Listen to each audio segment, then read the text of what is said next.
I have 6 Bibles sitting on my desk. All Just different Bibles. versions or the same version? Yep. Yeah, all different versions.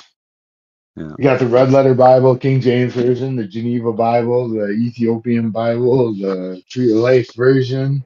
Oh, New no, American one of them's Standard. just, no, no, no. Sorry, one of them, Uh-huh. okay, it's only 6. One of them's the Strong's Concordance.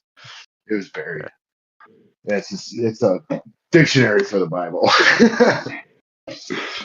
So, no, I like to have more than one version so I can check what other people are translating things as. That's good to do, actually. No matter what you're looking at.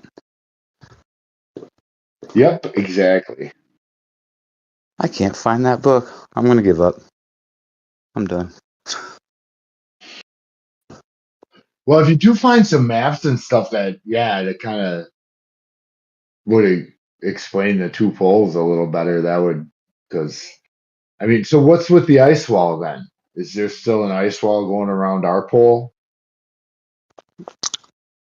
What do you mean around our pole? Okay, so I don't think of it as there's one ice wall all the way around us, but there would have to be something. It might not be an ice wall, but it's the ending of the magnetic field, the ending of the heat of the umbra of the sun, and it would be approximately 8,000 miles out away from whatever edge you want to say from what we can measure inside of the grid. So, the very top of the map of the dual pole, it would be another 4,000 miles past that as far as where this supposed ice wall ending of what you can traverse, or there wouldn't be any water out there. But I don't know what it is. I mean, nobody's that I know of has been there as far as that there's an Right. ice wall. So I mean, I can't say, and I can't say that there is a dome, but I can say that there's something that creates the illusion of a dome. It gives you the same effect of a lens, and that lens has depth for the refraction that we get with the rainbow. So you get a rainbow, the rainbow gives you a color spectrum that splits out in a certain order, and then you have the second rainbow, which is 1/3 the distance from the first rainbow to the second rainbow as it is from the observer viewpoint to the first rainbow. So you can see it, and it's consecutively. It's no matter where you see a rainbow, no matter what time of the day or what position you're at on the plane of existence, rainbows are always 1/3, or the second rainbows are always 1/3 the distance away from it is from the first rainbow to the center of that rainbow. I mean, it's always like that. So that would mean you would have to have a reflective device, and that reflective device had to have a thickness so that you could refract. So you have not only the reflection of the first rainbow that gives you the brightness of the color spectrum split out, but then you have that light that goes through the depth of that whether you call it dome or electromagnetic field, whatever, the depth of it goes through and refracts the light, inverses that color spectrum, and then gives it back to us at 50% the strength. So there's something that shows us that there's something there, because you can't get that from an incandescent light. You have to have a refractive, in order to get halos, in order to get rainbows, in order to get color spectrums, you have to have a refractive device behind it, a reflective device. But in order to refract it, in order to split that spectrum complete reversed, you have to have depth. It has to have glass in front of that reflective device. But that could be done with electromagnetics. So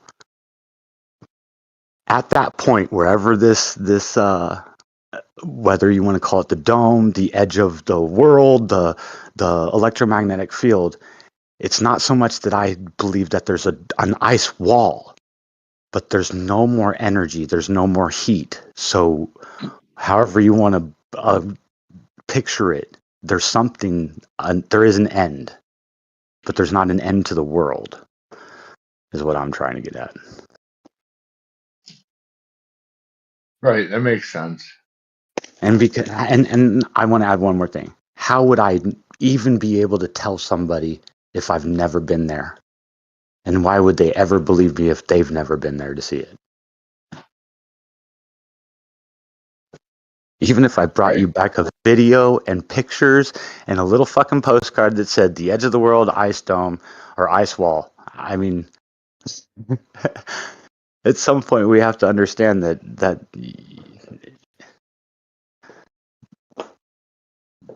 those types of things and information is not going to be able to be just ascertained by reading about it or looking at a picture. Correct. Correct. And I say that to people all the time. I don't know. I've never been there. Yep. We have some theories, but that's, until somebody can go there, well, we don't know. Even these places that we talk about, like whatever, Kiribati Island, Jarvis Island, where Amelia Earhart disappeared on the eastern latitudes or longitudes areas, all these different areas, it is impossible even for somebody today, unless they have lots and lots of money. It's 6,000 miles at the very minimum from any known continent to get to these locations. And I don't care who you are, it's going to take, if you think you're going to go in a sailing boat, it's going to take you at least a month to get there if you had the favorable winds, and then a month to get back. There's not a lot of people that can devote 2 months to go do this type of stuff and then come back and say, yeah, I watched the stars with this and that, and I went to this place and I saw, I went 8,000 miles out past where my compass told me was the right way to go. Or I guess it wouldn't be 8,000, 4,000 miles out past. And then I got to an ice wall and came back. And it only took me, a half a year. I just don't see how people think that's feasible. Or that anybody would, even me, knowing that the earth is flat or believing that it's like this and that I think I can project or position myself out there, navigate. I just don't see I would even have the gumption, time, or money to be able to do this. Right. And the people that do have the money to do it, they don't have the gumption. Yeah, they're not willing to. Yeah, exactly. Yeah, well, spend that much money for that. What benefit? It's not going to make me any money. They're not. Yeah. And if they do Well, try to get shut down, they're going to get Well, shut down. let's say somebody did go out and they found land that they didn't have marked on a map that was outside of any known location in, let's say, the Pacific Ocean, because that's where we're talking about. Do any of us honestly believe, even if it was our government or somebody that was an American or somebody that was not a nefarious organization for any other country, would tell you? Even if they did think the world was a ball, do you think they would tell you they found the unknown land that they can exploit? No, there's no way. No way. Even if it was Mother Teresa herself, they would not tell you that they found something that was out beyond the known world.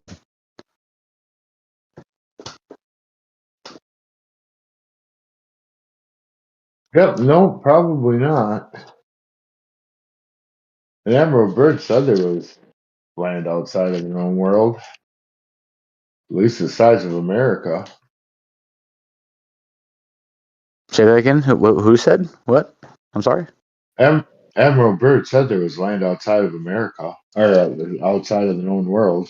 Said at least the Yep. size of America, filled with all sorts of like oil and plutonium and all sorts of stuff. Apparently. I would like to use Admiral Byrd's information. It's very hard for me to because of all the propaganda that's surrounding him.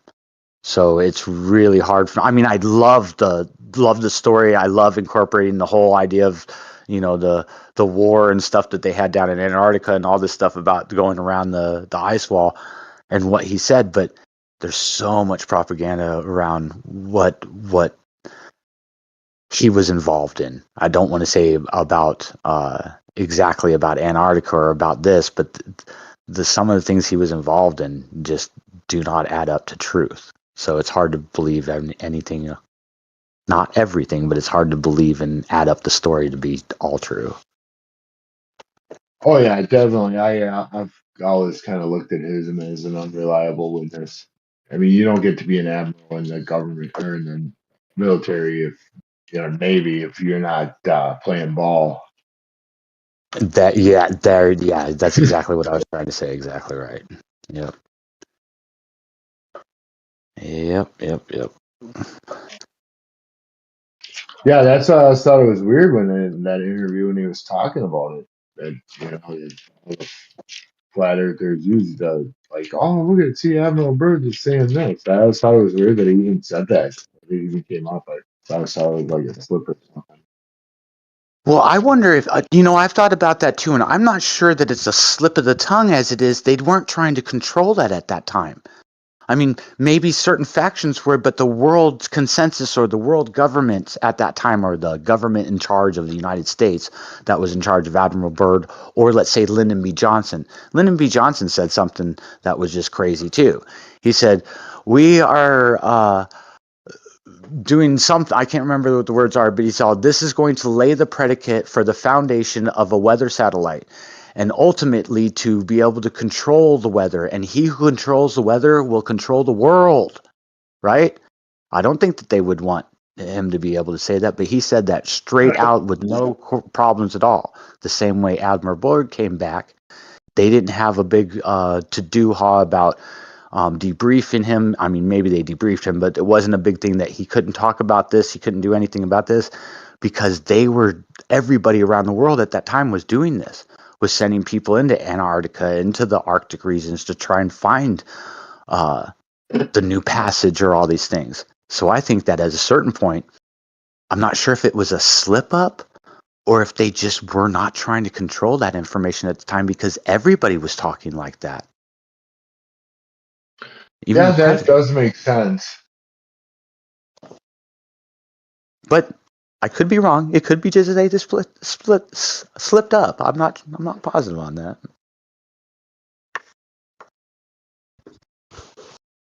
Have you ever heard that one from Lyndon B. Johnson? No, at least not that I recall. It's on the beginning of GeoWatch Engineering. One of his podcasts, or not podcasts, one of his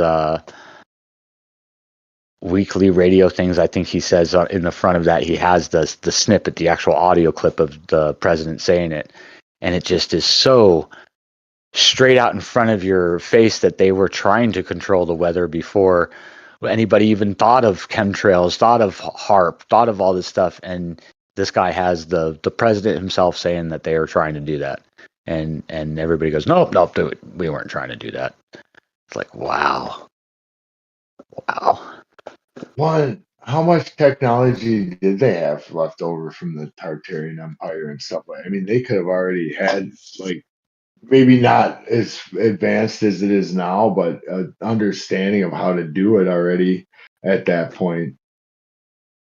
I believe so, and I don't put it as Tartarian, but that's Tartarian, whatever label you want to put it as. But it's the same thing as No, I don't. I believe. I'm sorry. You Go know ahead. what I believe. Yeah, I just say Yeah. Tartarian for the ease of Well, conversation. so I was going to say the same way that somebody says that Tesla came up with all this information. I don't think he did. I think he got it from the same place you're talking about, Tartaria, from the old ancient information, as far as not the libraries, but he looked into the same thing I'm looking into. He looked into what connected the sky to all the religions and things like that, and he was able to just use the geometric symbols and the information that came before, whether it be Tartaria, whether it be Babylon, whether it be the people that build the pyramids. But Tesla didn't come up with this information, is what I'm trying to say. The same way that I don't think that all the people came up with naming the stars. People that say, "Oh, we named the stars in the 1700s and this and that." No, we didn't. They were named way before all that kind of stuff happens.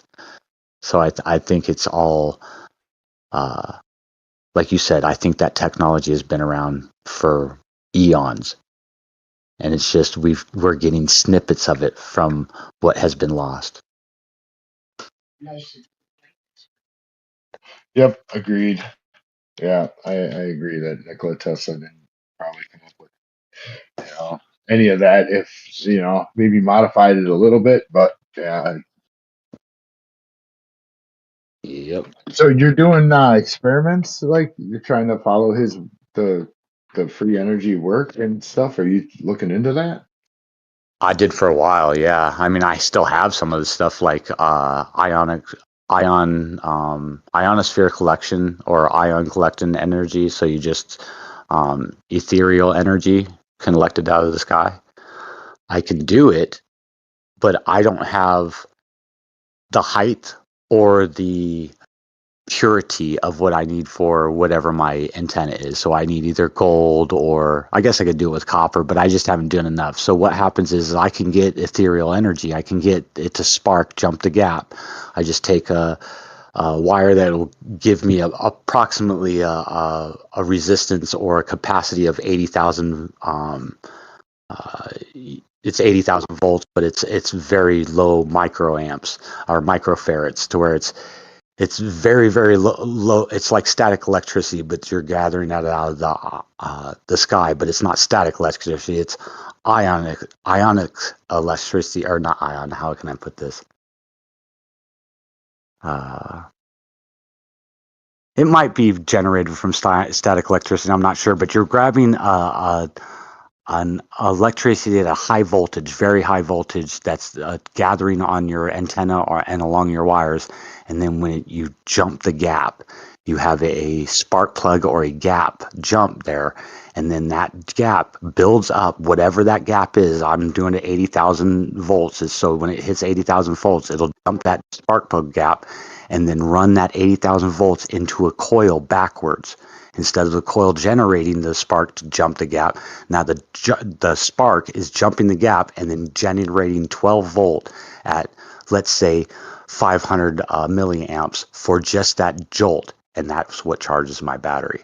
I can get it to pop. So it just pops about every 10 seconds, maybe every 7 seconds, until there's a storm.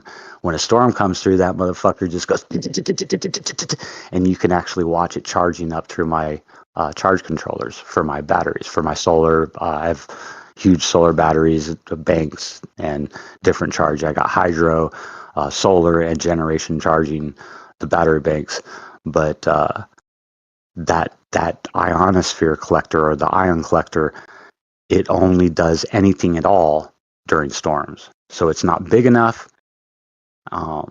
But it's the conceptualization, or the concept of it works fine. It does what it says it's going to do.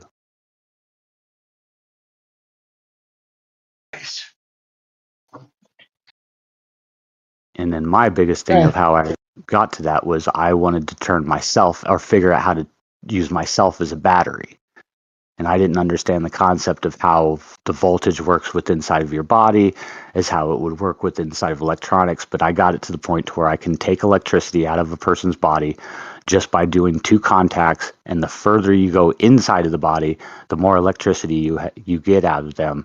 But it is very minimal. You can make like a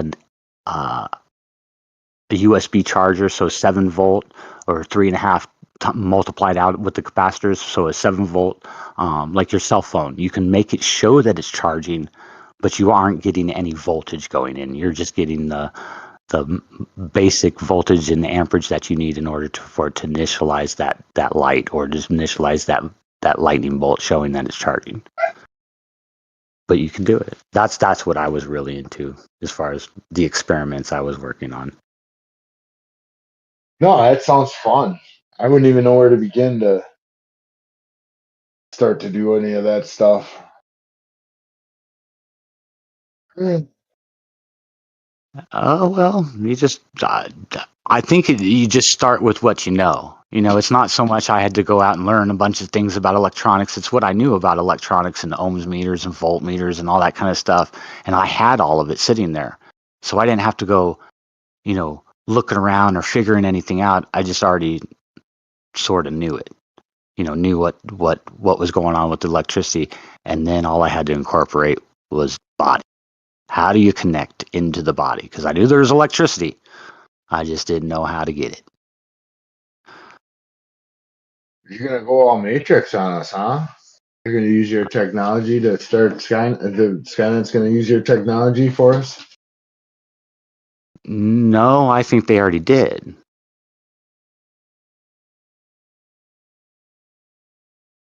I think that's the whole point. That's what we, instead of us being looked at as they're controlling us, they're using us.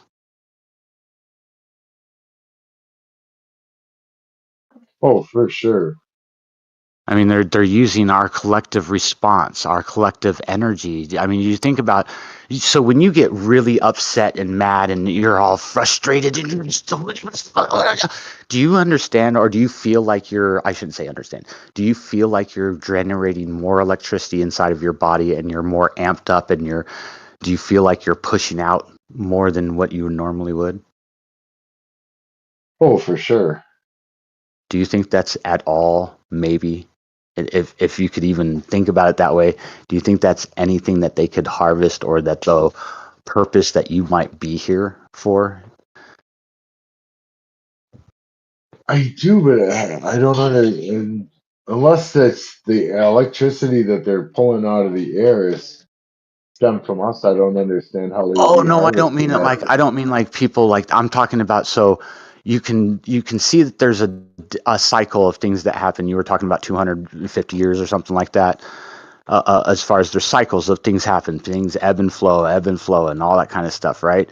Well, if there is a projection of why that cycle is happening, of why there's entities that are on a electromagnetic or an electric base, as far as our consciousness, everything that runs within inside of us that makes our body move is all electric,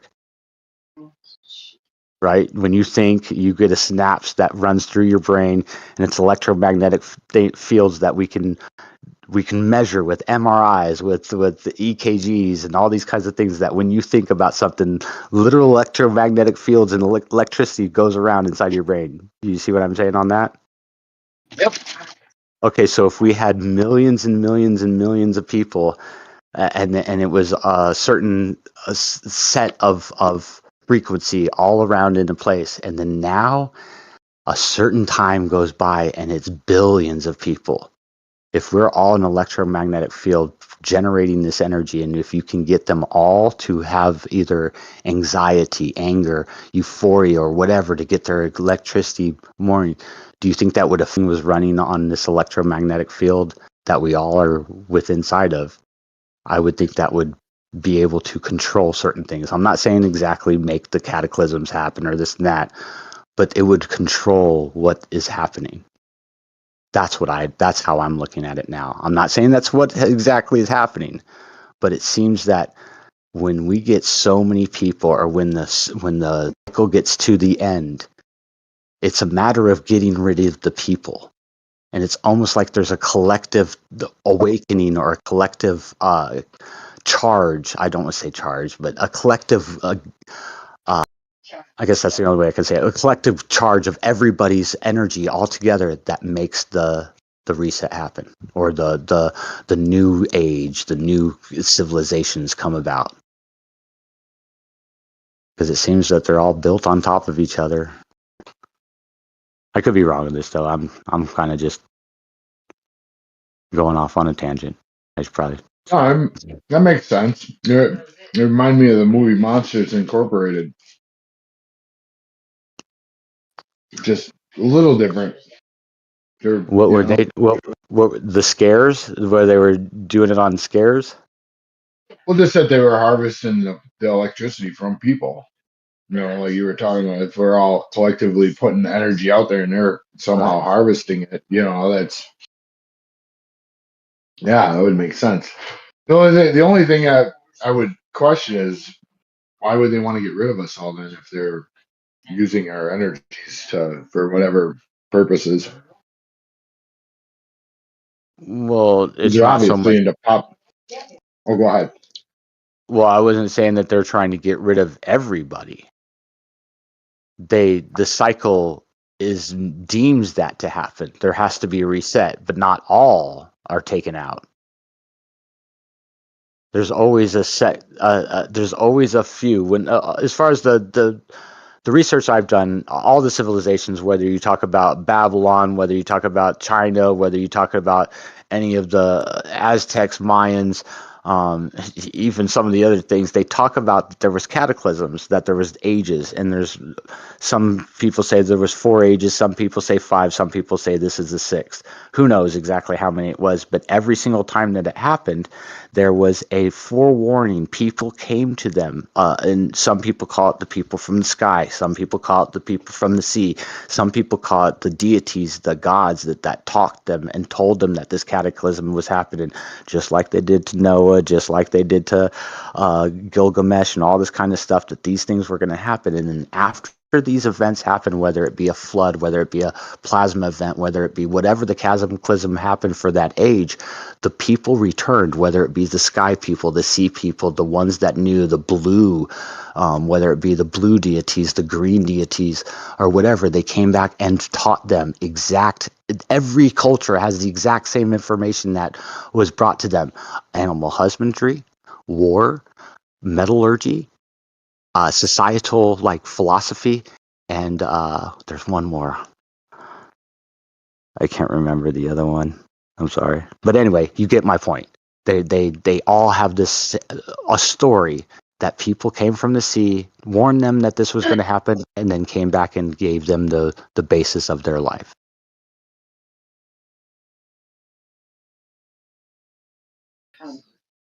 That's your dad.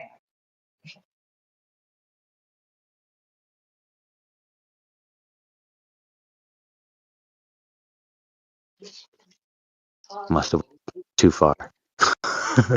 Oh, nope. No, I don't know what to say. No, that's fine. That's fine. It's yeah.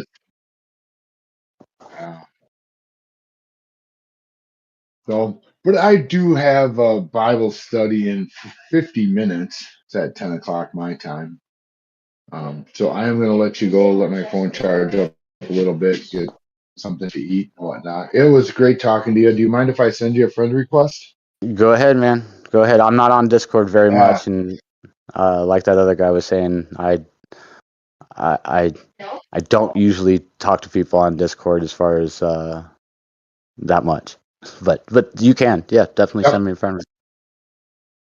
Yeah. No, that was a great conversation with you. I'd like to For sure. It was nice revisit it talking to you, man. sometime. All right. All right. Well, God bless, and you have yourself a wonderful day, and I hope to talk to you again soon. For sure. I'm out of here too. Have a good night or a good day. Yep, you too. I don't think you